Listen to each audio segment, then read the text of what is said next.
राज्य उत्पादन हे शुल्क दृश्य आपण पुण्यातनं पाहतोय. कुलूप लावून हफ्ते जे आहेत ना, खालच्या लोकांपासून वरच्या लोकांपर्यंत सर्वांकडे हफ्ते जातात आणि इथं जे आहेत ही टोळी खूप मोठी आहे. आमचा आक्षेप आहे की तुम्ही अल्पवयीन मुला मुलींना एंट्री देतात ते होतंय.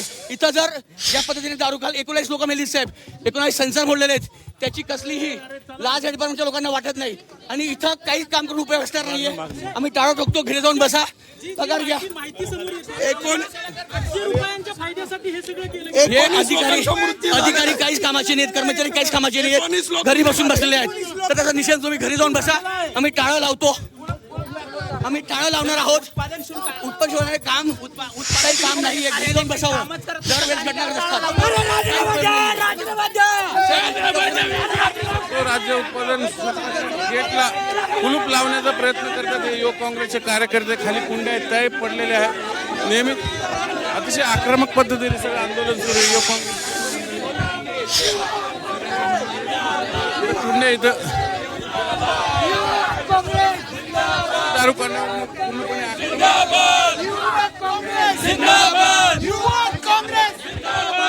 लावण्याचा प्रयत्न करतात. पण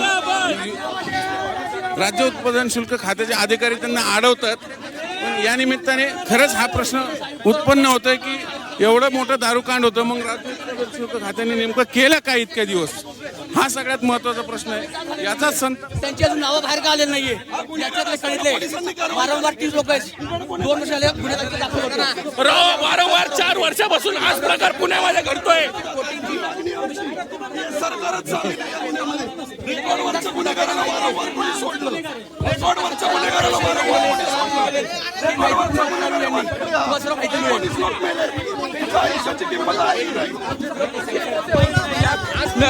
दिसलेलं आहे तर या सरकारने राजीनामा देऊन ऑफिसर जे असतील त्यांच्यावर कठोर कारवाई केली पाहिजे. राजीनामा द्या, देवेंद्र फडणवीस राजीनामा द्या, राजीनामा द्या, राजीनामा द्या. देवेंद्र फडणवीस राजीनामा. कार्यकर्ते एकीकडे कोणी कुलूप लावण्यात पुण्यामध्ये युवक काँग्रेसचं हे आंदोलन सुरू आहे. राज्य उत्पादन शुल्क विभागासमोर आंदोलन केले जाते. पुणे दारू प्रकरणाविरोधामध्ये युवक काँग्रेस आक्रमक झालेली आहे. मुख्यमंत्र्यांनी गृहमंत्र्यांनी राजीनामा द्यावा अशी मागणी या युवक काँग्रेसच्या कार्यकर्त्यांकडून केली जाते. तिथं या सगळ्या आंदोलनकर्त्यांना अडवण्याचा प्रयत्न केला जातोय. मात्र या युवक काँग्रेसच्या आंदोलनकर्त्यांनी आक्रमक भूमिका घेतलेली आहे आणि पोलिसांना देखील तिथून बाजूला करण्याचा प्रयत्न या आंदोलनकर्त्यांकडून केला जातोय. मोठ्या संख्येनं आंदोलनकर्ते या ठिकाणी एकवटले.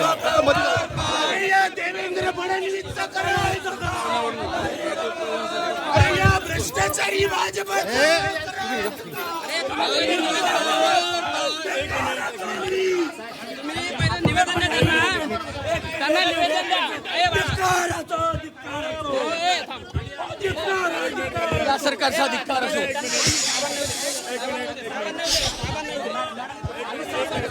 दोन दृश्य आपण पाहतो. युवक काँग्रेसनं टाळं ठोको आंदोलन सुरू केलेलं आहे या ठिकाणी. तर दारू विरोधामध्ये गुलाबो गँग देखील आंदोलन करताना दिसते. हातामध्ये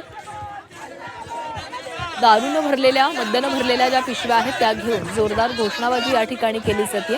तर पुण्यामध्ये युवा काँग्रेस हे देखील आंदोलन सुरू केलेले. एक आंदोलनकर्ते आक्रमक झालेले आहेत. जोरदार घोषणाबाजी केली जाते.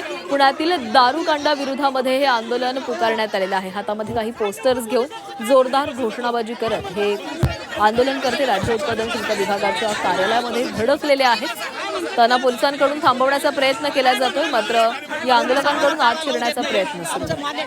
उत्पादन शुल्क आयोग त्यांना बंद कामच करत नसतात तर आम्ही टाळा लावणार. तर अशा अवैध दारू भट्ट्यांवर अड्ड्यांवर कारवाई होणार नसेल तर राज्य उत्पादन शुल्क विभाग काय काम करते असा सवालही या आंदोलनकर्त्यांनी विचारलेला आहे.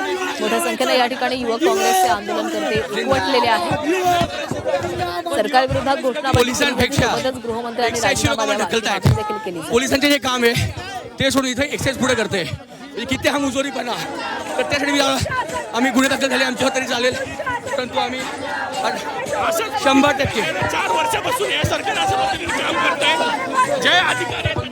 पोलिसांनी युवक काँग्रेसच्या कार्यकर्त्यांना या राज्य उत्पादन शुल्क खात्याच्या गेटला कुलूप लावण्यापासून रोखलेलं आहे. आणि यामुळं सध्या पोलीस आणि हे युवक कार्यकर्ते यांच्यात काहीशी शाब्दिक चकमकही घडली याच्यावरनं. पण पोलिसांनी पूर्ण एका प्रकारे स्वतःची भिंत तयार केल्यामुळं कार्यकर्त्याला बाजूला काढलं. पण आता कार्यकर्ते सध्या इथं आपला निषेध नोंदवतो. आज या ठिकाणी युवक काँग्रेसच्या माध्यमातून या शुल्काला अधिकाऱ्यांच्या ह्याला आम्ही टाळा लावण्यासाठी आलेला आहे. जोपर्यंत टाळा लागणार नाही तोपर्यंत आम्ही इथून जाणार नाही. ते हटायला तयार नाही तेव्हा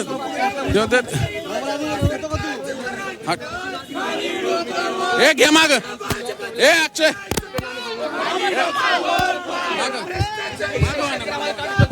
ते आम्हाला काम जॉब करतायत ते काम पोलिसांचं आहे, परंतु एवढा माजुरडेपणा एवढा मुजोरपणा हा 140 झालेला आहे. त्यामुळे आमची आपल्याकडून विनंती आहे की या फक्त 19 लोकांचा विरोध नाही आहे.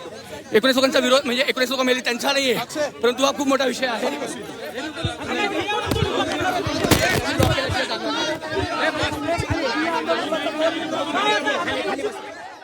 राज्य उत्पादन शुल्क विभागाच्या कार्यालयाला टाळ ठोकलं जावं अशी मागणी या आंदोलनकर्त्यांकडून करण्यात आलेली आहे. जर राज्यभरातील अवैध दारू अड्ड्यांवर कारवाई होत नसेल तर राज्य उत्पादन शुल्क विभाग करतोय काय, आणि जर ते काम करत नसेल तर त्यांच्या कार्यालयाला टाळ ठोकलं जावं अशी मागणी हे आंदोलक करताना दिसत आहे.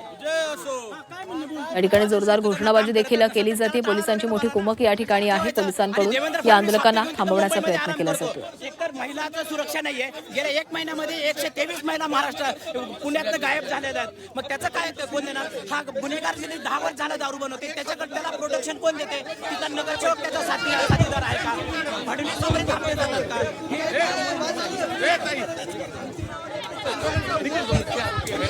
तो मुख्य आरोपी मागच्या सलग 3 वर्षाचा तोच आहे, तरी त्याला धाक का नाहीये आणि त्याला माहिती आहे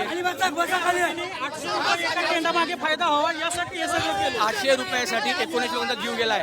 हे जीव गेल्यानंतर लक्षात आलं असे कित्येक लोकांच्या किडनॅप झालेले आहेत, कित्येक लोकांच्या आरोग्यावर परिणाम झालेला आहे, ते समोर आलेलं नाही. आणि हे 3 वर्षापासून जर एक मुख्य आरोपी असताना तो सर्रास जर बाहेर फिरत असेल तर कारण त्याला माहिती आहे आपण इथं 70 लाख रुपये दिले, कोणाला दिले, कसे दिले, त्यानंतर आपलं सर्व इथं बाजार चालणार आहे. तर त्याच्या विरोध म्हणून आम्ही झालेलो आहोत. 100% हप्तेखोरी बस आता हो माग आता आपल्या